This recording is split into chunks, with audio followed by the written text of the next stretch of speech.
그들이 예수를 맡음에 예수께서 자기 십자가를 지시고 해골이라는 곳에 나가시니 그들이 거기서 예수를 십자가에 못 박을새 다른 두 사람도 그와 함께 좌우편에 못 박으니 예수는 가운데에 있더라.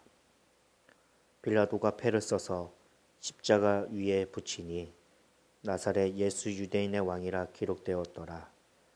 예수께서 못 박히신 곳이 성에서 가까운 고로 많은 유대인이 이 패를 읽는데 히브리와 로마와 헬라마로 기록되었더라.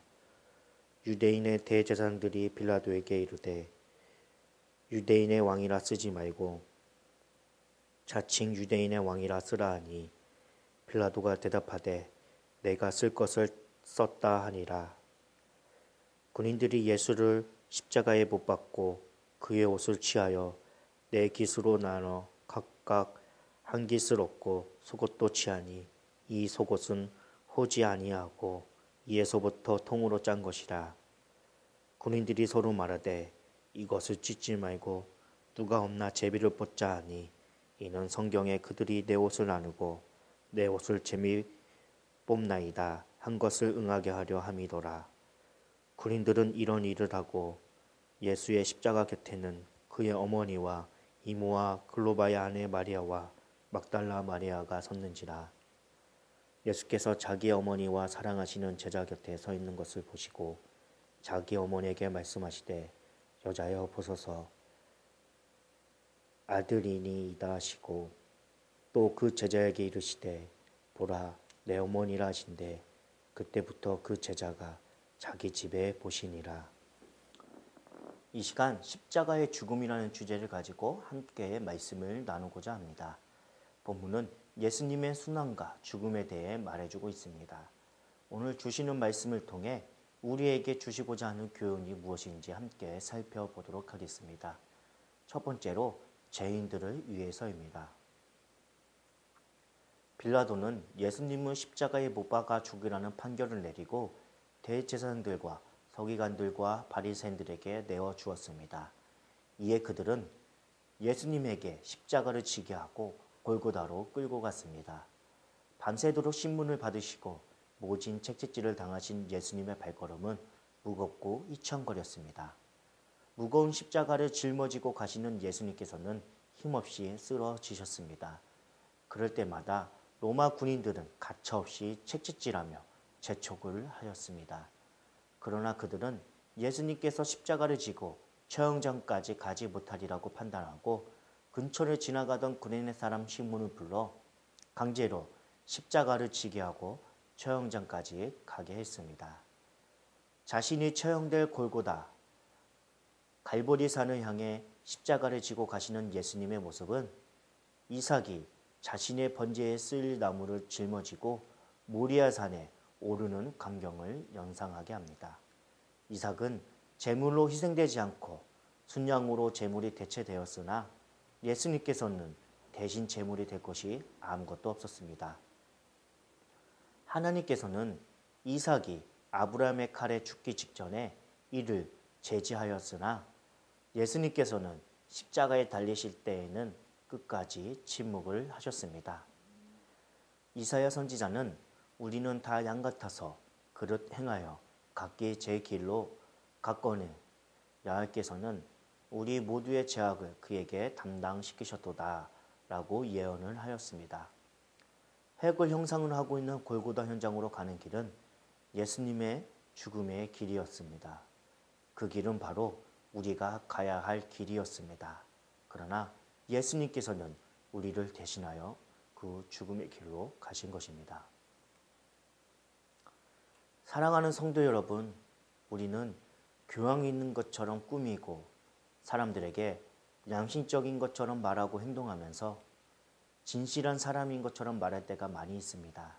그러나 우리의 깊은 내면을 보면 우리 역시 죄인으로 변할 수 있는 가능성을 얼마든지 가지고 있는 죄인들입니다. 그렇기에 늘 죄인을 위해 예수 그리스도가 세상에서 가장 잔인한 죽음을 당하지 않으면 안 된다는 사실을 알아야 합니다. 만일 우리의 죄가 없다면 예수님은 가장 잔인한 십자가에서 죽으실 이유가 없으셨을 것입니다. 오늘도 십자가를 바라볼 때 우리의 죄를 인정하고 십자가에 못 박히신 예수님을 묵상하는 귀한 하루가 되기를 소원합니다. 두 번째로 분별하지 못하는 어리석은 자입니다. 23절과 24절을 보면 예수님을 십자가에 못 박혔던 군병들이 예수님의 십자가 밑에서 취한 행동을 볼 수가 있습니다. 당시 유대 남성들은 보통 5가지 정도로 이루어졌다고 볼 수 있습니다. 머리에 쓰는 터빈과 신발, 속옷 한 벌, 외투 한 벌, 허리띠입니다. 4사람의 군인은 예수님을 십자가에 못 박고 나서 그분의 옷을 서로 나누었습니다. 외투처럼 중요한 옷은 계급이 제일 높은 사람이 차지했을 것이고 신발은 아마 계급이 제일 낮은 사람에게 갔을 것입니다. 이제 하나가 남았습니다. 그것은 바로 속옷입니다. 이때 당시 속옷은 무릎까지 또는 발꿈치까지 내려오는 옷입니다. 통으로 짠 옷이기 때문에 4조각으로 나누면 걸레로도 쓸 수 있을 정도였습니다. 그래서 그들 가운데 한 명이 제비를 뽑아 누군가 한 사람이 갖기를 하자고 건의하고 찬성하여 제비를 뽑습니다. 사랑하는 성도 여러분, 우리는 여기서 한 가지 깊이 생각해야 될 부분이 있습니다. 예수님께서는 십자가에 못 박아 고통을 받고 있습니다. 손발에는 핏방울이 뚝뚝뚝 떨어지고 십자가가 기둥으로 핏물이 흘러내리는 그런 상황에서 로마 군인 넷이 예수님의 옷을 눕고 네 것 내 것 하면서 마지막 속옷까지도 누가 차지할 것인가 정하기 위해 제비를 뽑고 있습니다. 자기들이 십자가에 못 박히신 분이 누구인지 또 그분이 왜 죽으셔야 하는지 알지 못합니다. 관심조차도 없습니다. 자기들과는 아무런 상관이 없다고 생각합니다. 오직 남은 것은 물욕, 다른 사람보다 하나라도 더 얻는 것, 다른 사람보다 한 발짝이라도 더 앞서는 것, 내가 더 잘 사는 것, 이것 말고는 관심이 없었습니다. 로마 군인들을 볼 때 내 모습이 보이지 않습니까? 예수님을 몰랐을 때, 하나님의 존재를 인정하지 않으려고 했을 때, 내가 죄인이라는 것도 인정하고 싶지 않을 때, 우리의 관심사는 무엇입니까? 남보다 하나라도 더 소유하는 것, 남보다 더 앞서는 것, 십자가가 도대체 나와 무슨 상관이 있나? 로마 군인들의 모습에서 우리 자신의 모습을 보게 됩니다. 예수님은 십자가에서 피 흘리며 죽으셔야 했습니다. 예수님은 우리의 수치와 죄악을 다 가려주셨습니다. 예수님의 십자가 때문에 우리가 새로운 피조물이 된 것입니다. 세 번째로 예수님의 사랑을 깨닫는 자입니다. 3년 반 동안이나 예수님과 함께 생활하며 함께하던 제자들은 생명의 위험을 느끼고 뿔뿔이 도망갔지만 예수님을 따르던 여인들은 예수님의 죽음의 자리도 마다하지 않고 함께 동참했습니다. 로마 군인들은 예수님의 옷을 나누어 갖느냐고 열중하고 있을 때 십자가 옆에서는 평소 예수님을 따르던 여인들이 애절한 마음으로 예수님을 지켜보고 있습니다.